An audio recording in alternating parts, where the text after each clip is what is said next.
This is Radical Minds on WHPK FM 88.5. We're beginning Radical Minds today with two public service announcements. How far would you go to help someone? The Peace Corps serves over 73 countries around the globe, and you can join them. To learn more, visit peacecorps.gov. Life is calling. How far will you go? And an upcoming event, the Out of the Darkness Chicagoland Community Walk is taking place on September 29th, 2012. The Out of the Darkness Chicagoland Community Walk is the American Foundation for Suicide Prevention's largest event in the nation. This year it will be held on Saturday, September 29th at Independence Grove in Libertyville. Check-in begins at 8 a.m. and the event begins at 9 a.m. Walk to raise awareness. Walk to save lives. Join the more than 470 individuals who have already registered.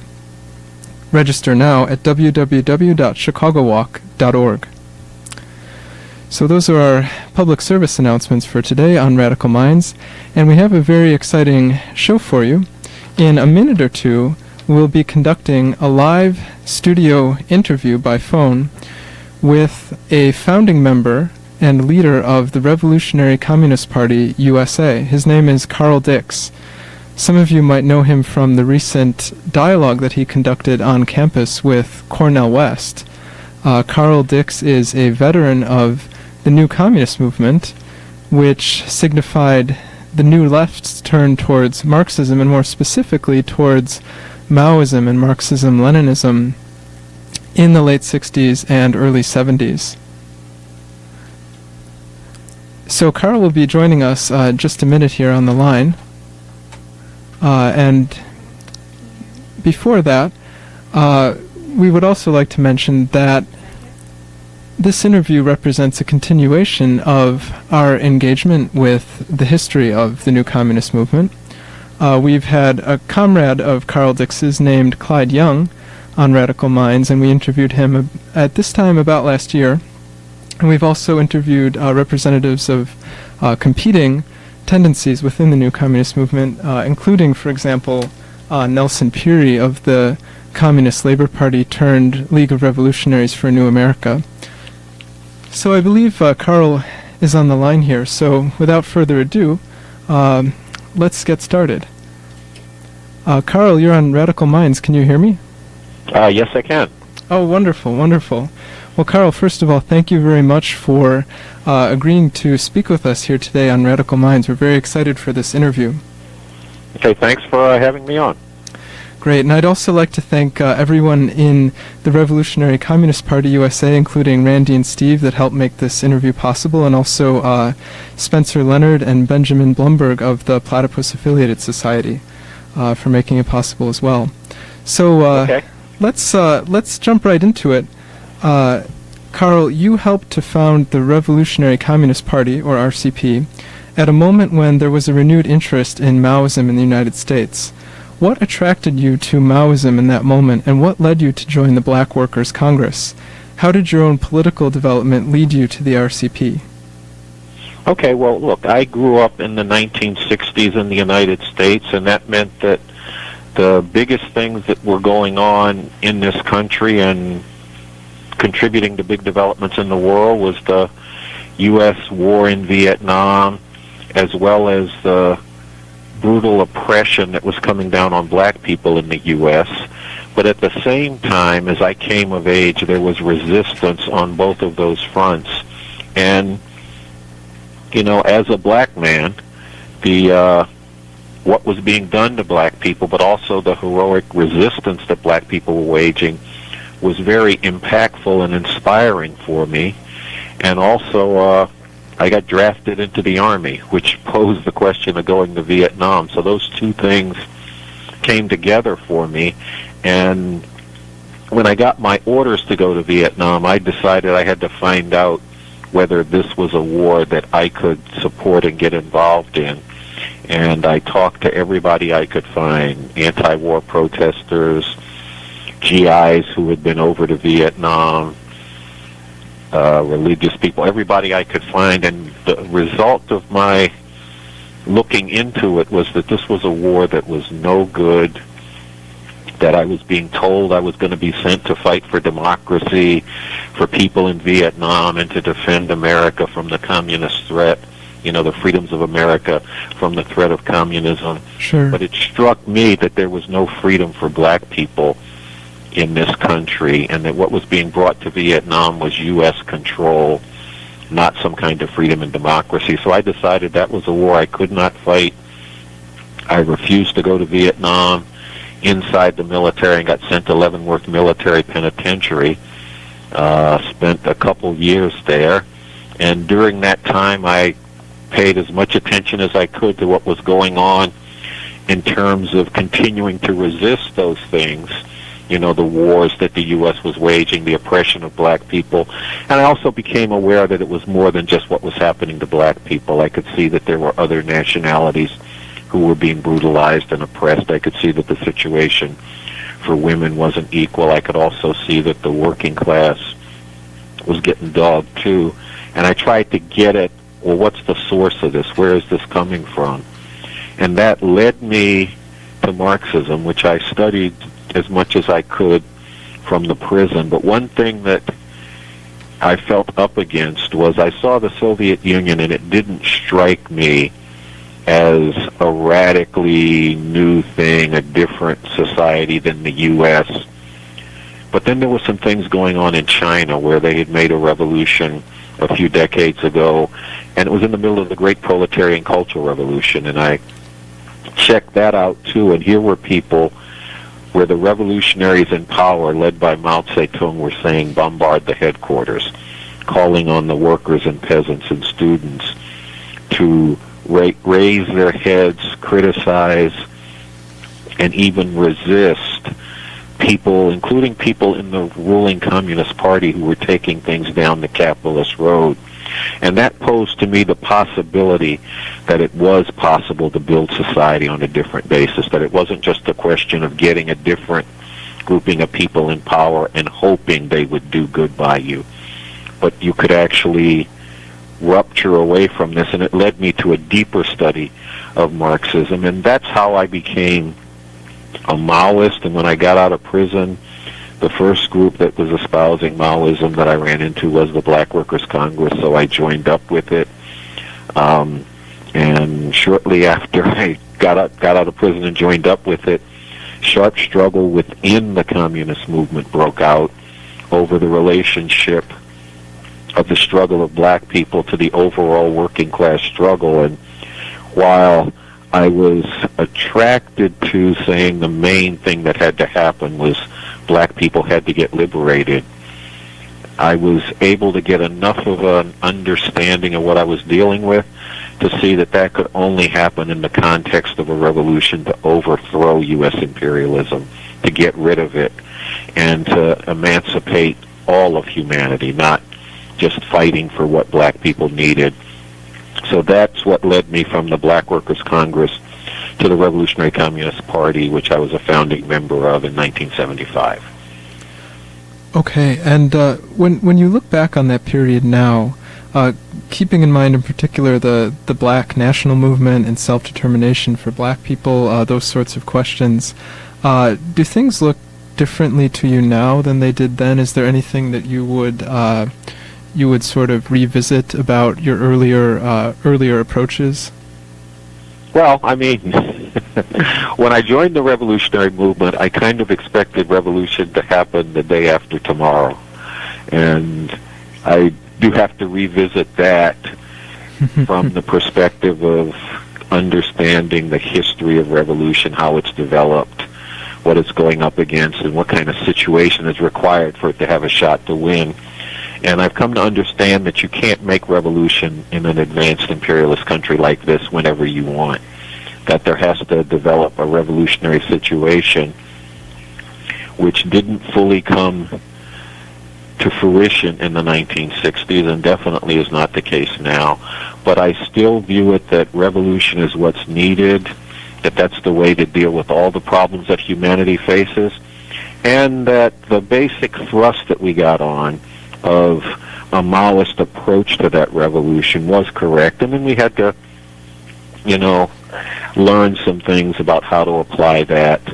But I think we were correct on some of the basic things like the relationship of the struggle to end the oppression of black people to the overall revolutionary movement in this country, like the fact that the international arena and internationalism is how revolutionaries, especially in imperialist countries, have to approach it. We can't just look at what's going on in this country and fighting for our own here, but we have to look at the world and the role that imperialism is playing in,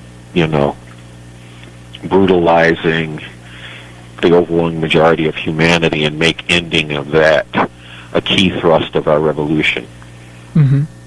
And that leads us nicely to the next question I wanted to ask, which is about the Revolutionary Communist Party USA's current strategic orientation. Because by most accounts, the RCP is the second largest sectarian Marxist organization in the United States today. So in particular, I'm thinking about the rationale behind the ongoing series of discussions you've been doing with Cornel West, including the one recently held here at the UChicago campus. How does that sort of activity fit within the RCP's larger strategy? Also, in recent years, your organization has launched a theoretical journal responding to the academic Marxist Hélène Badiou. In the same period, the RCP led a broad coalition against the anti-Iraq war movement, which had a lot of campus activity. The RCP has conducted a number of speaking tours by Sansara Taylor and Raymond Lotta, which, like your debates with Cornel West, were aimed mainly at American university students. How do these various engagements express the strategic thinking of the RCP at present, and what motivates the RCP's orientation towards campuses, students, and intellectuals within a broader strategy? Okay, well, our strategic orientation can be capsulized in saying everything we do comes from the perspective of building a movement for revolution. That's what's needed, and in particular, the idea of revolution has been subjected to an ideological counteroffensive by the capitalist rulers, especially coming off of the overthrow of revolutionary rule in China and then the collapse of the Soviet Union a decade and a half later, which, although it was no longer a revolutionary country, but one where capitalism had been restored decades earlier, it was taken as an initiating point to push the idea that revolution isn't possible. Wherever it's happened, it's been a disaster, and you can't come up with any better society than this capitalist world that you live in. So we feel we have to go up against that, and going up against it has a couple of key legs, we think. One being that we have to spread the idea that the world does not have to be this way, that society could be organized differently, and that it will take a revolution and a communist revolution to do that. And we want to work to introduce people to that concept and to the leadership that we have for that revolution in Bob Avakian. And that is what groups together some of the things that you refer to that have somewhat of a campus focus, like my dialogues with Cornel. Because one of the things was people were being hit very big with the idea coming off the 2008 elections that a watershed had been passed. We were in a post-racial society. The oppression of black people, well, yeah, that happened, but that was in the past. Don't worry about it now. There are also, so we felt we had to address that question. Cornel also wanted to address it, so I had dinner with him one night, and we had a conversation over it. He had gone from being a supporter of Obama, a critical supporter of Obama, to being one of his most prominent progressive critics. We had a very engaging discussion over dinner, and then he said, hey, let's do this in public. And we said, hey, this would be great because we want to get into this with people, including introducing them to what's the way out of this mess, because we don't just critique the current setup, we have a way out. We also feel that we want to engage with other people who are talking about other ways out. That was why we spoke to Alain Badu in the journal Demarcations, and we'll be speaking to Zizek's work in a coming issue of it. That's also why we produced a draft proposal of a constitution for a new socialist republic in North America, because we wanted to show people there is another way that this society could be organized. So that's one key plank of it. Then from the other side, and this is something that we speak to in our strategy, our statement on the strategy for revolution in a country like the United States, which was published in an issue of Revolution newspaper, is what we call fighting the power and transforming the people for revolution. And what we mean by that is mobilizing people to stand up and resist the major ways that the system is coming down on the people, and through the course of that resistance, helping people to raise their heads, to get a better sense of what's the source of the problems that they face, that those problems are rooted in the nature of the capitalist imperialist system, that problems that other sections of people face have a common source, and that they're also rooted in the nature of that system, and that when people stand up and resist, they have potential allies that they could fight together with. We also want to help people learn through the course of that what's required to end all of these problems is revolution. That's why we call it fighting the power and transforming the people for revolution. That's something that I myself have been involved in on the front of taking on mass incarceration, and in particular the fight against the stop and frisk racial profiling policy of the NYPD. So that's what brings our strategic orientation together and what its key pillars are. Okay, so to follow up on that, I'm wondering if you could specify a little bit, to the extent that you can for our listeners, how exactly the RCP, in its organizational discussions, in its strategic discussions, in its internal discussions, to the extent that you can speak to those, how is it assessing this strategy, the success of this campus and student orientation? Because you've described a lot of sort of important and general emphases of the RCP in general, but presumably many of the things that you've talked about could be pitched to, say, labor unions, or could be pitched to urban communities, or to professionals, or any particular social demographic. So, and I know that the RCP does sort of pitch its work to people in general, and not. I don't mean to pigeonhole the RCP as solely focusing on campuses, but I'm wondering, how do you assess the merits of this focus versus a focus on some other group within society or some other milieu? Well, in terms of the work on campus, what we're going after is we're going to the youth.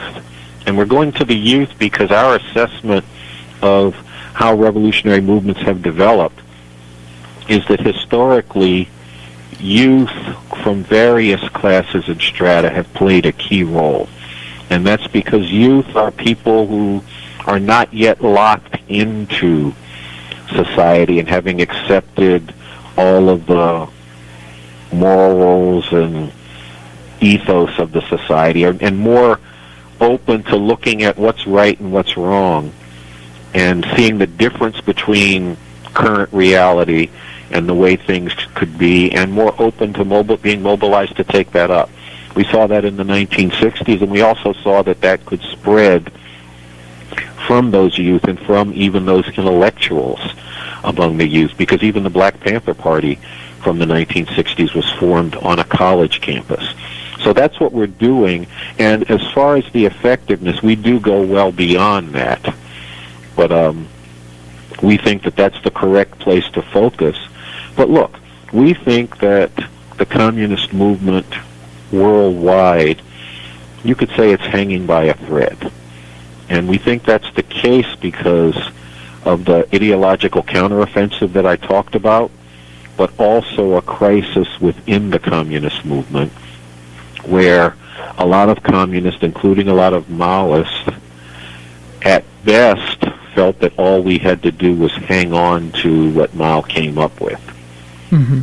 And that if we did that and circled up the wagons around that, we could keep going forward. And that is wrong on two counts. The first count that it's wrong on is that what Maoism was a development of the science of revolution that Marx and Lenin before him had forged. And any science has to be approached not as a dead set of dogma, but a guide for practice. And in this case, practice to change the world. So what you have to look at is you have to look at the application of Maoism to changing the world and what was proven correct in that application, but also what were shortcomings and errors. And then you have to break with those errors, not carry them forward as well. And then you have to take into account that the world you're trying to change is not the same world that Mao was working on. And that's the importance, we think, of the work that Bob Avakian's been doing, because he has dug into the experience of previous revolutionary societies, not just saying, well, we are for revolution, so the previous revolutions were good, that's the end of the discussion. Let's look at them. What were they correct on? What did they do well on? Where did they fall short? What were the errors? How can we break with those errors? And also, how has the world changed? What new approaches need to be developed to deal with that? So that's how we go at this question of a scientific approach to revolution and how we would look at it. But that's a fight within the communist movement, because there are a lot of forces who think it's sacrilegious to critique what some of the previous revolutionary leaders came up with. And then there are other people in the communist movement who want to toss aside everything that came before, like taking off a dirty shirt and throwing it away. And we think that both of those approaches are wrong, and we're fighting to bring forward a movement not only in this country but internationally that is grappling with the questions that Avakian's work has highlighted and the ways in which Avakian has addressed those questions. So that's what we're trying to do, including we had to fight what we call the cultural revolution within the Revolutionary Communist Party over those approaches.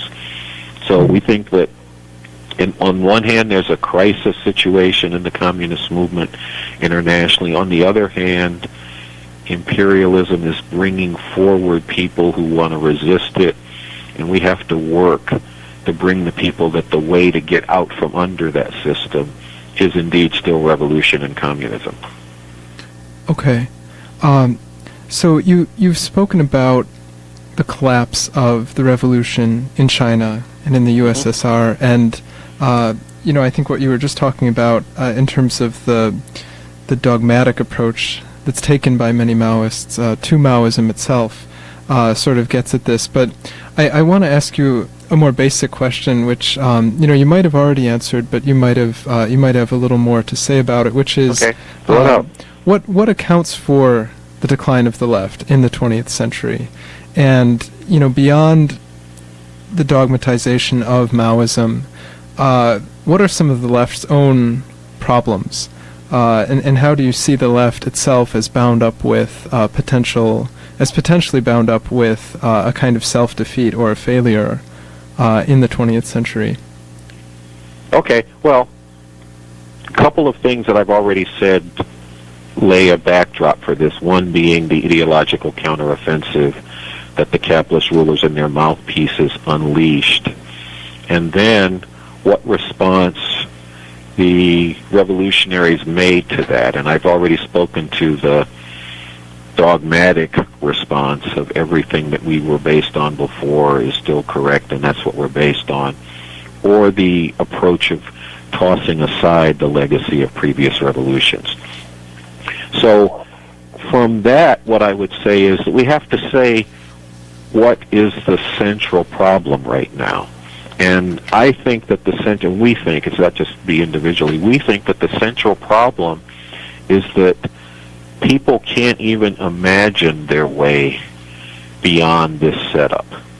I mean, when the Occupy movement developed, the leader of the Revolutionary Communist Party, Bob Avakian, talked about its importance in changing the terms of debate and discussion, bringing a spirit of resistance into existence, but it also couldn't get beyond the confines of capitalist society to imagine another way the world could be and how you could get from here to there.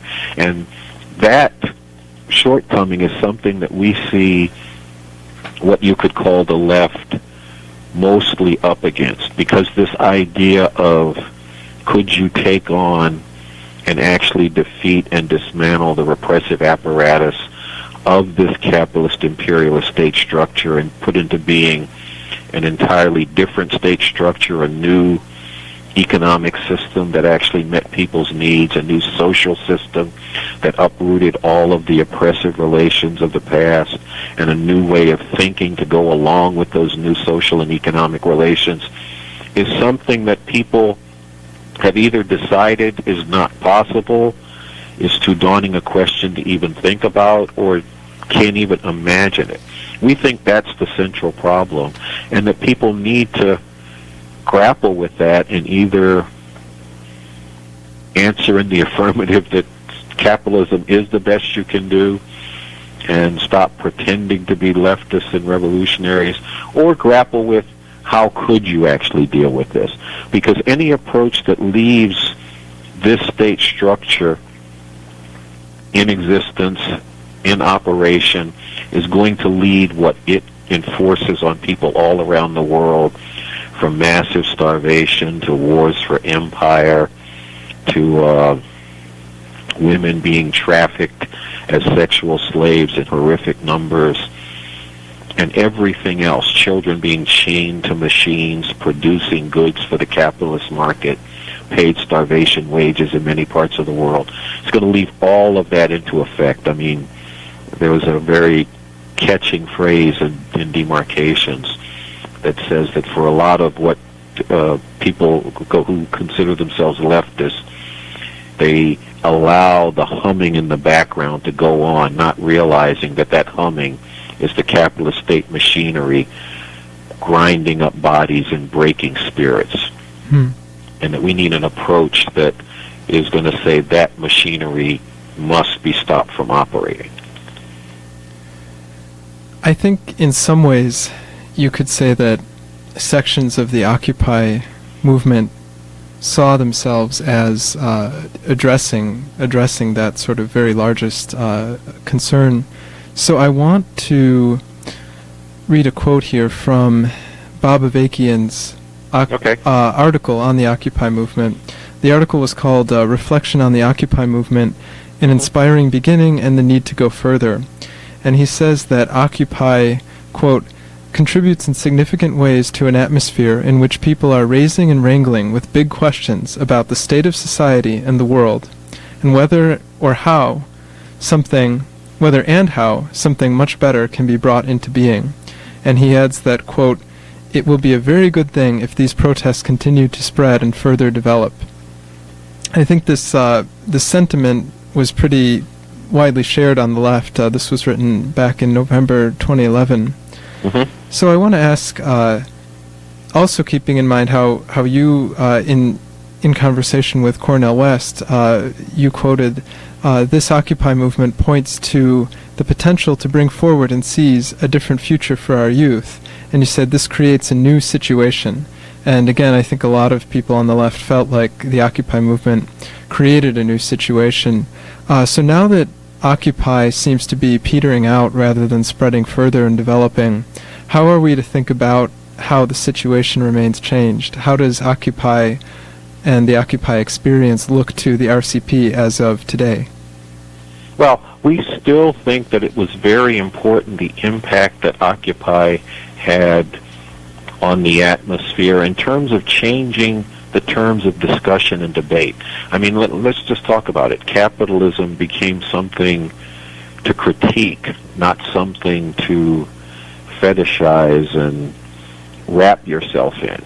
And it even extended to the degree that even some people in the Democratic Party wanted to raise some criticisms of capitalism from the end of trying to co-opt as much of the Occupy movement as possible, as opposed to, honestly wanting to get into that. But that even reflected the impact of Occupy and also the spirit of resistance, frankly, because even people who didn't come anywhere near Occupy felt a little bit more pep in their steps, a little bit more that they could straighten up their back. And we have seen that in terms of the further development of opposition, condemnation, and resistance to policies like the stop and frisk policy here in New York City. So we think that those are still very real and very important contributions that the suppression of Occupy has not yet been able to obliterate.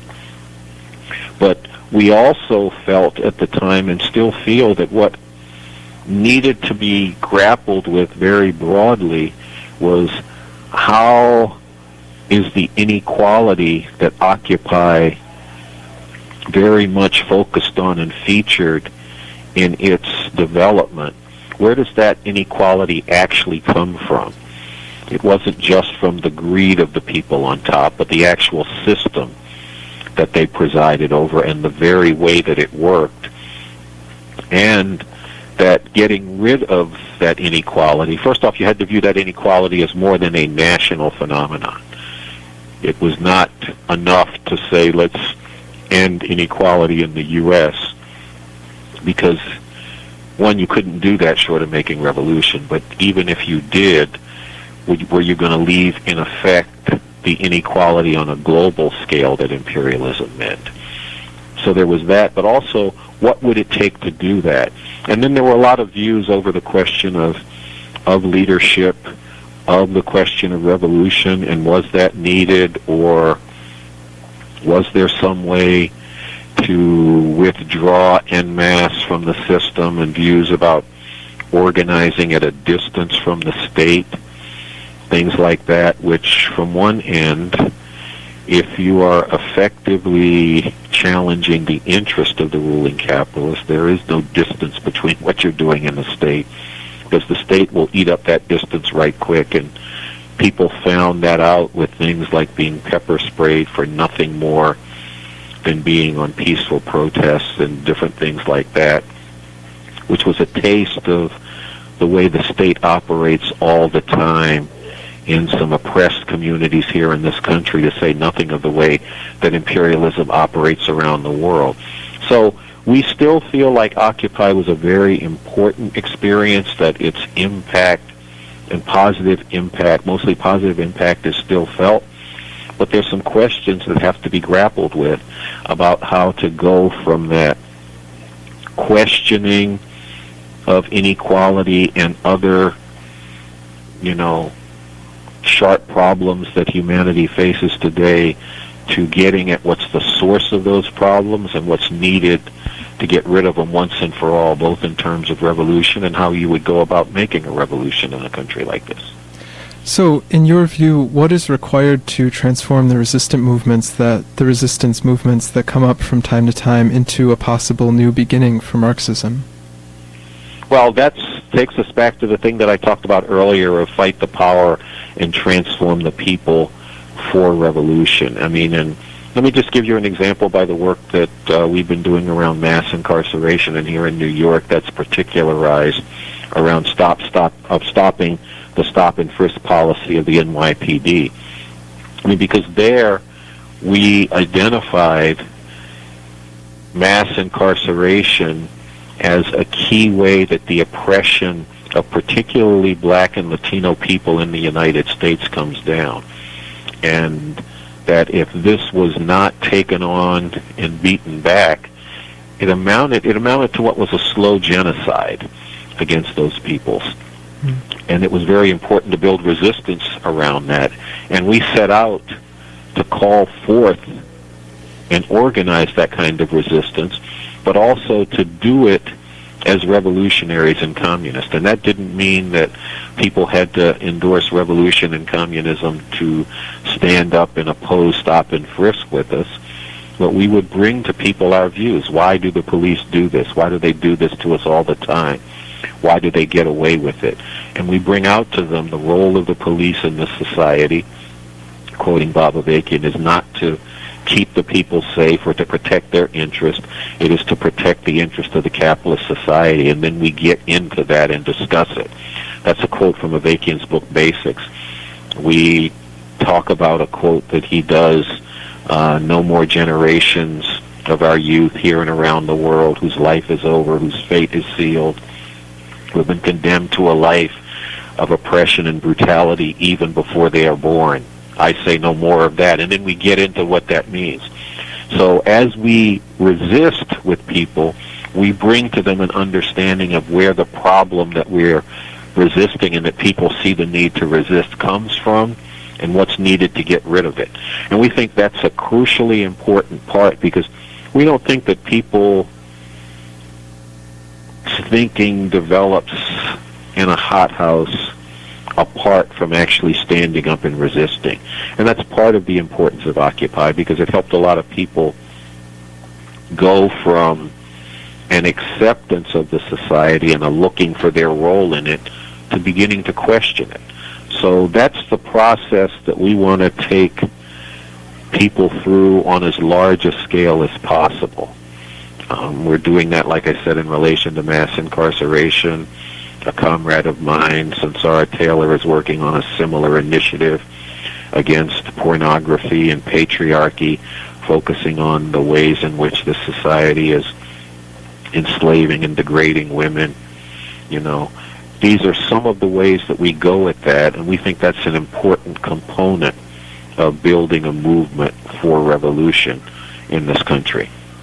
And do you see that component, that sort of multifaceted campaign to educate people while they resist, as they resist, do you see all of this pointing towards some kind of reconstitution or renaissance of Marxism? Because, you know, it's a tall order, of course, to ask of any individual or group to take responsibility for that task. But, you know, there's a sense in which I think a lot of this activity, both under the auspices of the RCP and of other leftist and Marxist organizations in the U.S., has been going on for a long time, for a few decades now. You know, it's common to hear, the struggle continues, the struggle to teach while resisting.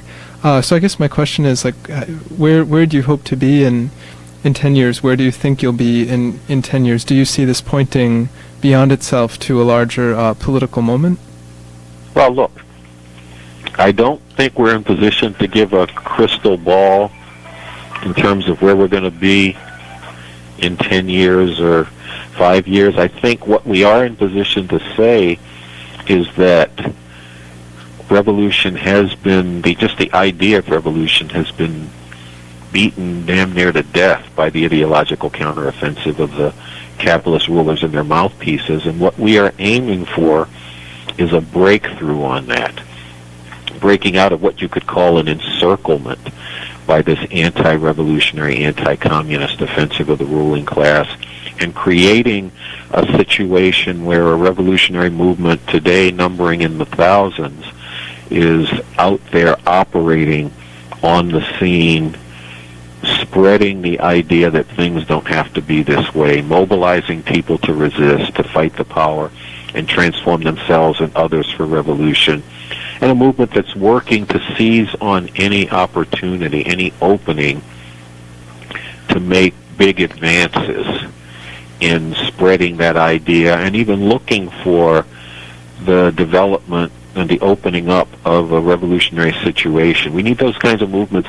We need a movement like that here in this country, and we need movements like that around the world, because, like I said, the communist movement internationally, we think you could say it's hanging by a thread, and those kinds of breakouts out of that ideological straitjacket by the pro-capitalist, pro-imperialist ideological offensive is something that we're up against, and we don't have a guarantee that we're going to break through, but that's what we're putting all our efforts to, because we think that that's very much needed by humanity. So today's movement, today's sectarian left, is largely a product of the 1970s renaissance of Marxism. But the post-1968 period also witnessed the emergence of neoliberalism, the recrudescence of anarchism, the rout of the labor movement worldwide, and above all in this country, and the retreat into postmodernism, especially in the academy. So, given this, the project of the new communist movement, along with that of Trotskyism and other strains of the Marxian left, seems to be at a standstill, or to simply have failed. Some argue that this failure is so immense that it conditions any attempt to reconstitute Marxist politics in the present, or to carry them forward. So, you've spoken to some of this already, but what are some of the critical misconceptions coming out of the post-68 left that need to be overcome to get beyond the current political impasse, or sort of the current political status quo, and namely the political status quo on the left among some of the largest Marxist sectarian organizations? What is required to constitute the left in the United States today?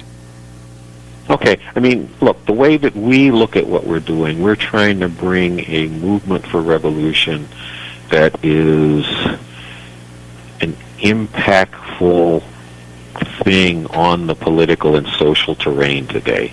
And we think that what it's up against is, like I said, I talked about the ideological counteroffensive, but also up against the need to examine and critically examine the thought, the thinking, and the outlook that led it.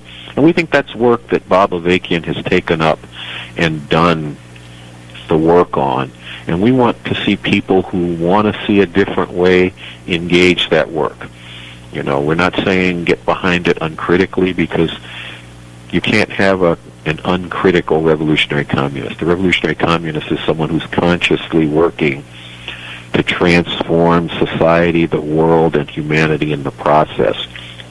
And some of it I've already talked about in terms of looking at the experience of the revolution in China, which we think took society and humanity as far forward as has ever been done in terms of overthrowing an imperialist-dominated regime, and then under revolutionary leadership and a revolutionary government, working to further revolutionize society and the government with the aim of contributing to humanity reaching the end of exploitation and oppression and the need for any kind of state structure at all. That's what Mao was working on. And he took the science, the understanding of how to do that farther than anybody had before.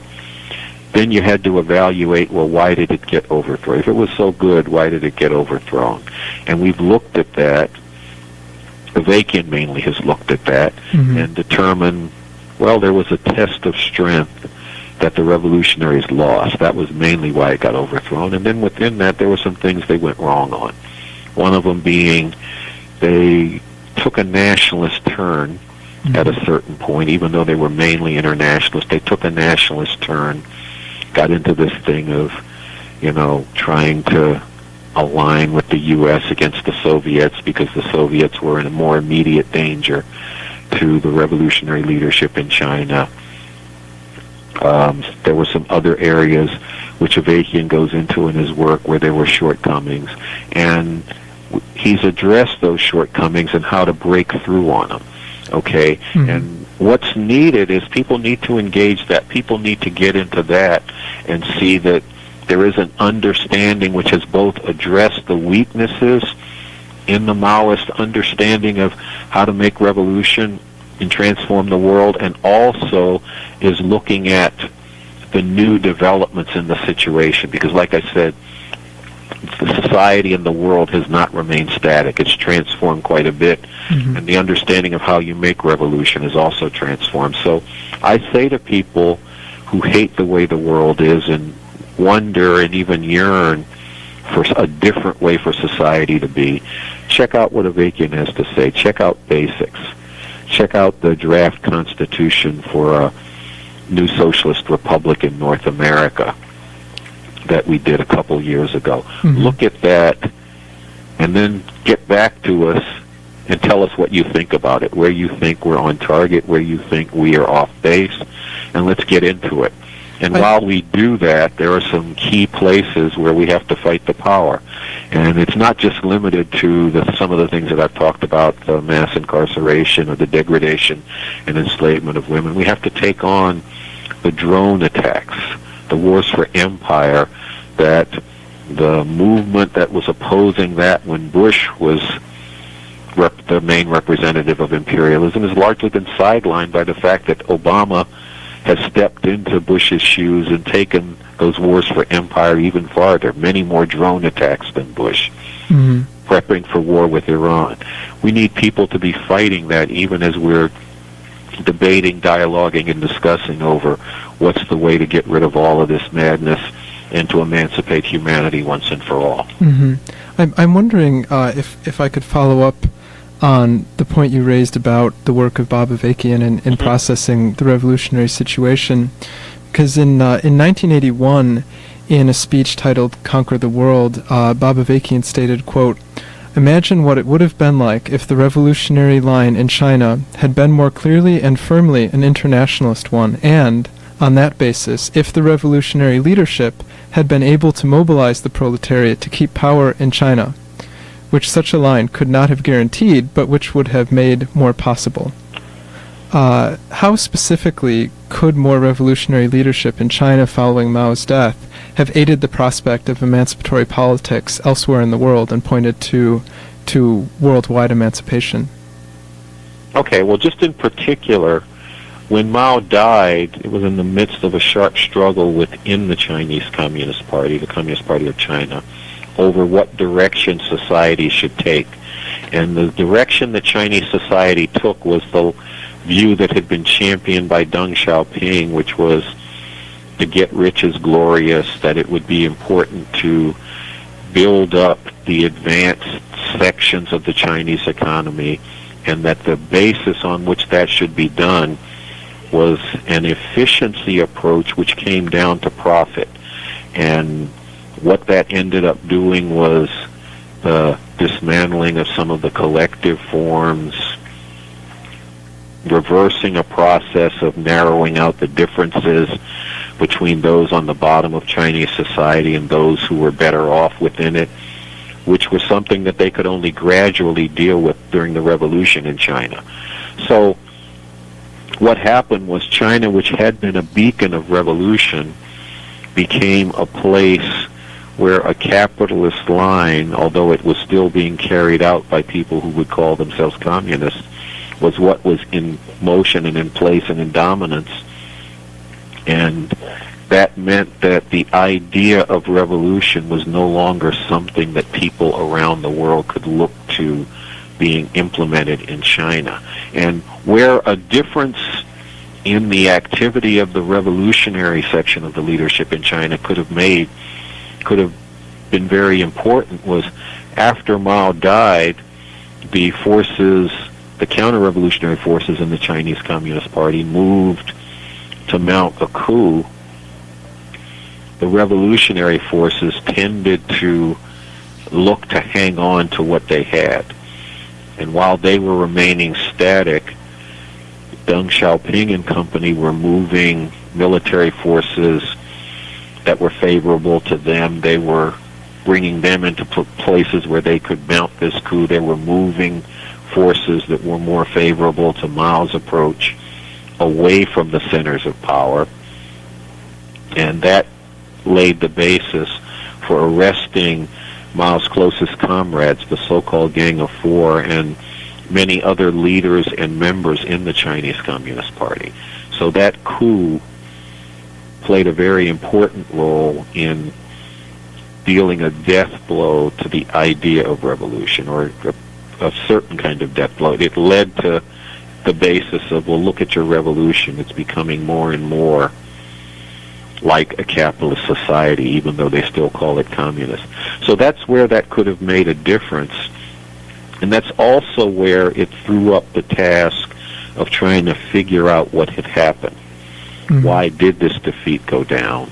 What role did the errors of the revolutionaries play in it? And I had already mentioned the thing of the taking a nationalist turn, looking at what's the best thing for China, as opposed to what's best for the emancipation of humanity and the role that that had played in it. So that's in a short way. And so you've asked a very big question, and we don't have a lot of time. But it is one that we and especially Avakian go into more.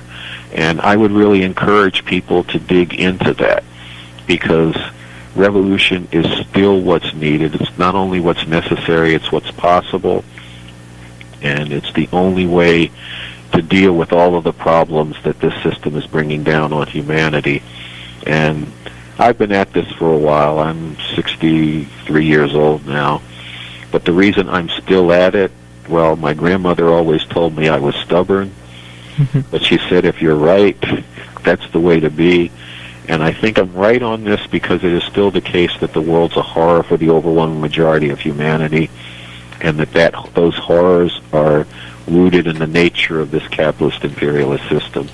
So humanity still needs revolution to get free. So we don't have too much time left, but I want to follow up on that even a little further, because by the time of Mao's death and the coup that you described, many of the most regressive and intimidating aspects of the present were sort of in place, or already sort of coming into being, such as neoliberalism around the world, and as we've talked about on the left, academic Marxism, anarchism becoming more popular. So I'm wondering, had China remained a beacon of revolution, how specifically would this have impacted, for example, the RCP USA? How do you think that the RCP's own organizing efforts and the efforts of the left in some of the most advanced countries in the world would have fared differently? Okay, well, see, here's one thing. I made the point about you can't make revolution in a country like this whenever you want, but there was a period in the 1960s when the ruling class in this country was severely on the defensive. I mean, Kissinger even writes about feeling under siege in the White House in the late 1960s and early 70s. And had there been a continuing beacon of revolution, the decline in the revolutionary movement in this country may not have been as severe. The ability of U.S. imperialism to recoup its position around the world at that point in competition with the state capitalist Soviet rival empire might have been limited by an actual revolutionary alternative that was in the field and influencing things, and that could have led to further crisis of both an economic and social nature in imperialist countries, maybe even in the U.S., but maybe in other countries, and as well as it could have helped to continue the spirit of resistance and revolution that was existent in much of the oppressed countries around the world, what are usually referred to as the Third World. So there was a way in which the overthrow of the revolution in China contributed to a global shift, ideologically at first and then practically. And yeah, neoliberalism was an attempt of the imperialists to further tighten up and in a certain sense reimpose their rule, because they had encountered some difficulty, particularly in the oppressed countries, with some of the overthrow of some remaining colonial areas in Africa that actually got carried out through armed struggle and brought radical forces into power, forces that were trying to break their ties to imperialism. Some of that was still popular in Latin America, and neoliberalism was an approach aimed at dealing with that and like getting some genies back in bottles. So I'm not saying those things weren't happening and weren't having impact. And then as far as academic Marxism, part of that was tied into you no longer could change the world through that. So all Marxism became for some people were ideas that could be debated with no link to any way to impact the world and to transform it in that sense, which gets you very much away from what Marx was all about. You know, you go back to his theses on Feuerbach, and he does make the point that the intellectuals of the world have, you know, analyzed the world, but the point is to change it. That's not the quote, but that's the sense that Marx was trying to make. Well, Carl, I'm afraid that's all the time we have for today. There's a lot more that we could talk about, but unfortunately, that does it for Radical Minds today. So I'd like to give people a way to look into some of the material that I talked about and to follow up on this. And that would be checking out Revolution Books in Chicago. Via email, it's revbooks, CHI, all one word, at yahoo.com. Its phone number is 773-489-0930. And they actually have a real address, not just virtual, at 1103 North Ashland Avenue in Chicago. And if anybody goes by, tell them that CD recommended they go. Yeah, and it's a great store. I've gotten some of my copies of Lenin's writings from there, so yeah, absolutely check it out. So, Carl, thanks so much for being on our show today. It was great talking with you. Okay, and thanks for having me on. Okay, take care. Bye-bye. All right, bye. So, you've been listening to Radical Minds on WHPK 88.5 FM, and we were speaking with Carl Dix of the Revolutionary Communist Party, USA. That is our show for today, so thank you all for listening, and we'll leave with the Internationale.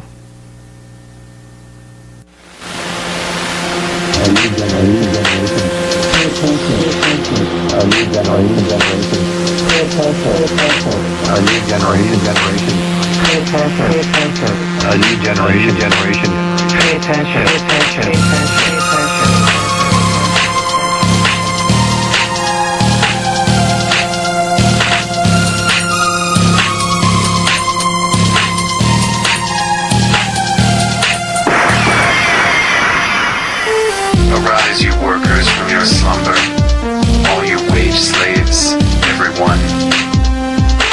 The revolution comes like thunder, and the age of hypocrisy is done. Turn off their televised illusion.